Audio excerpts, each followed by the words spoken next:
The Bear's Io Adebri heads up this A24 mystery thriller that you can now stream on HBO Max. Yes, it's called HBO Max again. Let's talk Opus.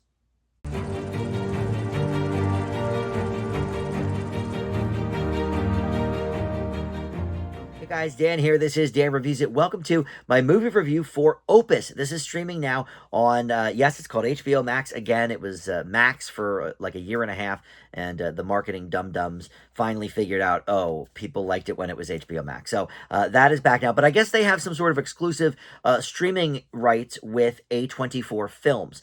Whatever that theatrical window is, I think it's 90 days, and then they will premiere it on HBO Max, and then that weekend they'll premiere it on HBO, the channel. Because they're doing the same thing with Death of a Unicorn in a couple of weeks. So I'll have a review for that as well coming up. But I saw both of these movies, Opus and Death of a Unicorn, in theaters. But the theatrical window was just so tiny. It was in theaters for like a week. So I figured, well, I'll just hold off on the review until people can actually watch the movie again. And so with HBO Max, you are able to do that with Opus. And in a couple of weeks, you'll be able to do it with Death of a Unicorn as well. So before we get into this film, Opus, let me welcome you back to the channel. If you are a subscriber already for Dan Reviews It, thank you so much for that. I love it when you guys return and check out my stuff. But if you're not, please consider subscribing and click that notification bell too. It gives you the alerts for all my new videos. I do try to post just about every day. And of course, liking this video and commenting, that helps the channel out tremendously as well.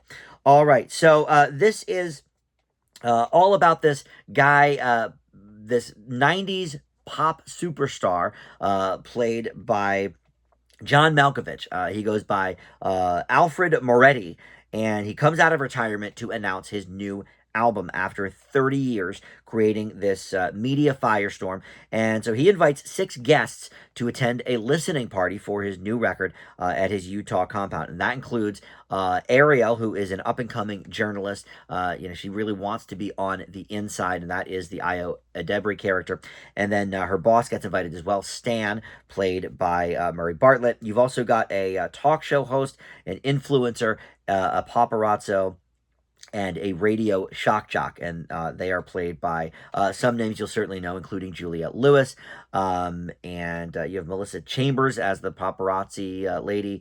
I didn't really know her, but some of the people you will recognize. Tony Hale has a small role here as well. But as we learn a little bit more about Moretti himself and the compound where they are staying, things are not what they seem, as is usually the case with movies like this. And I think we'll leave it there, for the sake of the plot and no spoilers here. But that's basically the thought here. And this pop superstar, Alfred Moretti, think of like a George Michael type, definitely in that like 80s and early 90s kind of pop dance sound. Like if George Michael went into hiding after the early 90s, and finally, he's not with us anymore, but finally released an album, 30 years after the fact.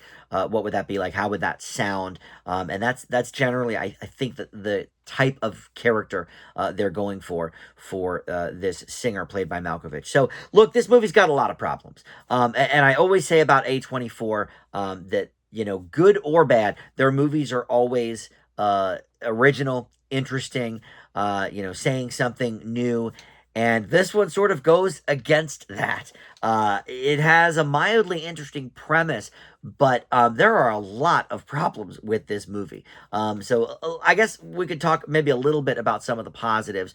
I did like Adebri's performance. Mostly she's been, well, The Bear is certainly not a comedy, even though the Emmys and the Golden Globes seem to think that it is. So I would say most of what Adebri is known for, other than The Bear, though, is comedy, because, she was part of, an improv group, and so she hosted SNL very well, and she did the movie Bottoms, which was fantastic, and Theater Camp, which was a lot of fun. And The Bear, for my money, it's a damn drama, even though they keep putting it in comedy categories. So have certainly seen her do, this high tension drama in The Bear. This is a little bit of a different animal, though, I think, for her, because this is more of a mystery of sorts and a thriller, whereas The Bear is, more character driven and all of that. Here we've got all these stock characters, and they really can be sort of whittled down to just the job titles or whatever. You have a shock jock and an influencer, and all of that. The characters other than Iowa Debris' character and this singer played by John Malkovich are so just sort of stock. We've seen them 100 times before, and we've seen this plot a number of times before and done much, much better. And I think if I name some of the movies that this film is trying to be like or reminds me of, I think it may give away a little too much of the plot, so I won't even say that. But there's a couple of real obvious ones, and that is a surprise because A24 to me doesn't usually go that route. But look, the couple of lead performances were good, and I will say, the premise was certainly interesting, but again, things that we've seen before. And the build up for this, I thought was slow. It took me a bit to get into this film, and then the ending is a bit rushed.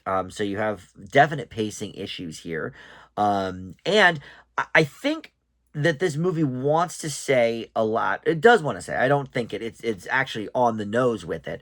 So I know that it wants to say some things about the social media of it all and the pop music industry and the two joining pop music and media kind of coming together for better or worse, and it's trying to sort of satirically kind of talk about those things, but never really gets off the ground there. And in terms of the thriller aspect of it, veering into horror territory at times, I didn't really get a great, balance from that either, because it certainly wasn't funny in the sense of a sort of tongue-in-cheek look at some of these issues in the media and with public perception and societal norms and all of this, and it wasn't thrilling enough or scary enough to sort of succeed in that category either.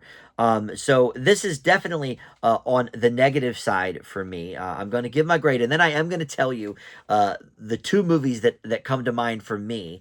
So if you don't want the spoiler for the plot, you can turn it off after my grade. But I leave Opus with a C minus, and really that is only from a couple of standout performances from Malkovich and Debris. The others, their characters are so stock, it's hard to even attach to them. But the movies I think of with this are Get Out and Blink Twice, the Channing Tatum movie from a couple of years ago. Those two, I think, did all of that I've been talking about better than this. But if you're interested, you can check it out on HBO Max. All right, thank you for watching Dave Reviews It, and I'll see you next time.